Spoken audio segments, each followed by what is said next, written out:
मेरे प्रिय दोस्तों, आप सभी का स्वागत करते हैं अपने YouTube channel Arjun mathematics classes में।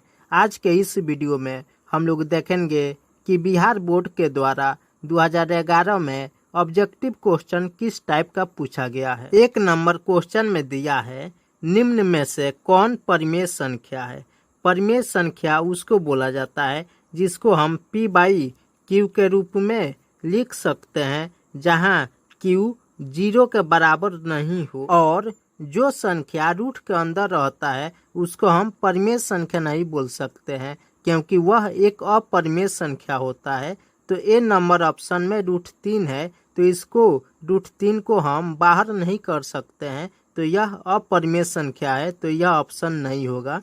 बी नंबर में दिया है 2√2/√2, तो √2 से √2 कैंसिल करेंगे तो यहाँ पे 2 बचेगा, तो 2/1 हम लिख सकते हैं। इसको हम परिमेय संख्या बोलेंगे, तो ऑप्शन बी नंबर सही आंसर होगा। सी नंबर में है 4 + √5, यहाँ पे यह 5 जो है रूट के अंदर है, तो इसको हम परिमेय संख्या नहीं बोलेंगे। डी नंबर ऑप्शन में है √6, वे भी रूट के अंदर है, तो इसको भी हम परिमेय संख्या नहीं बोलेंगे।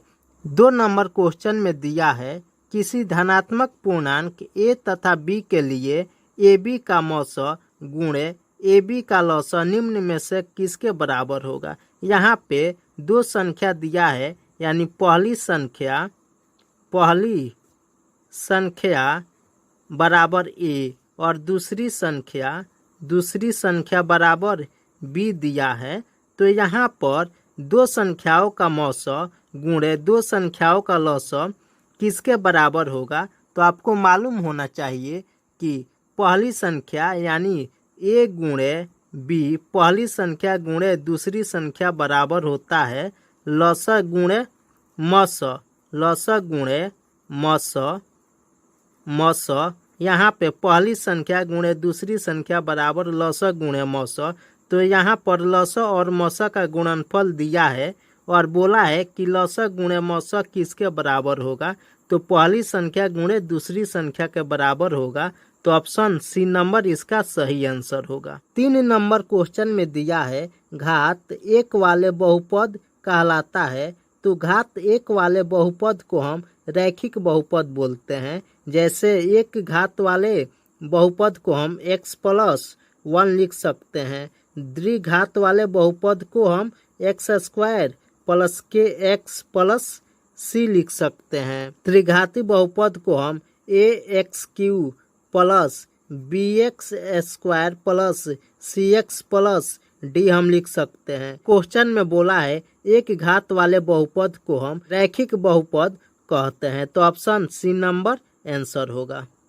4 नंबर क्वेश्चन में दिया है, त्रिघात बहुपद का सबसे व्यापक रूप है। त्रिघात बहुपद का सबसे व्यापक रूप होता है ax³ + bx² + cx + d, जो यहाँ पे हम लिखे हैं।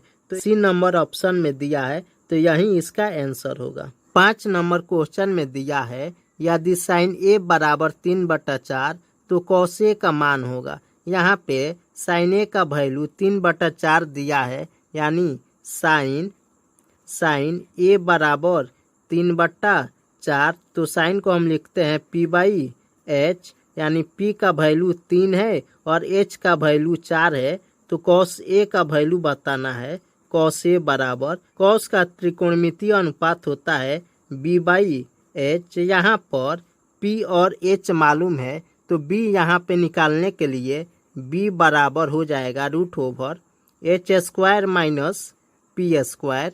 तो H का वैल्यू यहाँ पे दिया है 4, 4 का स्क्वायर माइनस 3 का स्क्वायर, 4 का स्क्वायर होगा 16 - 3 का स्क्वायर 9, 16 में से 9 निकलेगा 7, यानी √7 प्राप्त हुआ। cos 1 बराबर B/H होता है, तो B का वैल्यू √7 प्राप्त हुआ है, तो √7/H का वैल्यू 4 है, √7/4 इसका आंसर होगा। तो ऑप्शन डी नंबर इसका सही आंसर होगा। 6 नंबर क्वेश्चन में दिया है tan a बराबर होगा, तो इसका फॉर्मूला हम यहाँ पे लिख देते हैं। जैसे sin 90 डिग्री - थीटा बराबर कॉस थीटा होता है। इसी तरह कॉस 90 डिग्री माइनस थीटा बराबर साइन थीटा होता है। टेन 90 डिग्री माइनस थीटा बराबर कॉट थीटा होता है। अब कॉट 90 डिग्री माइनस थीटा बराबर टेन थीटा होता है। तो यहाँ पर इसी तरह हम लिख सकते हैं कॉसेक 90 डिग्री माइनस थीटा बराबर सेक थीटा और सेक 90 डिग्री माइनस थीटा बराबर कॉसेक थीटा। क्वेश्चन में बोला है टेन ए बराबर होगा, यानी टेन ए बराबर कॉट 90 डिग्री माइनस थीटा होता है। तो cot 90 degree minus theta option A में दिया है, तो यही इसका सही आंसर होगा। 7 नंबर क्वेश्चन में दिया है किसी बिंदु की एक्स अक्ष से दूरी उस बिंदु का कहलाती है। यानी यहाँ पे जब हम ग्राफ खींचते हैं, ग्राफ जब हम खींचेंगे तो एक्स अक्ष यह है और वाई अक्ष यह है, वाई डैश यह ओरिजिन हो गया।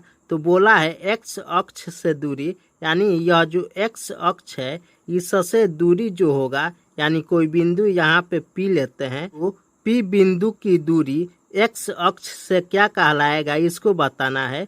जब क्वेश्चन में देता है कि एक्स अक्ष से दूरी बताए, उसको हम कोटि कहते हैं। तो यहाँ पे ऑप्शन बी नंबर इसका सही आंसर होगा। यहाँ क्वेश्चन में बोल दिया रहता कि किसी बिंदु की वाई अक्ष से दूरी उस बिंदु का कहलाती है, तो वाई अक्ष से दूरी यानी वाई अक्ष से दूरी उस बिंदु का भुज कहलाती है। तो ऑप्शन ए नंबर आंसर हो जाता। 8 नंबर क्वेश्चन में दिया है निम्न में से कौन वृत्त का क्षेत्रफल का सूत्र है।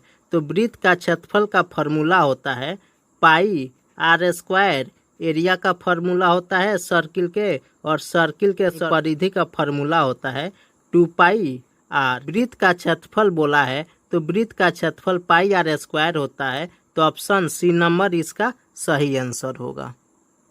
9 नंबर क्वेश्चन में दिया है संचयी बारंबारता वक्र कहलाती है।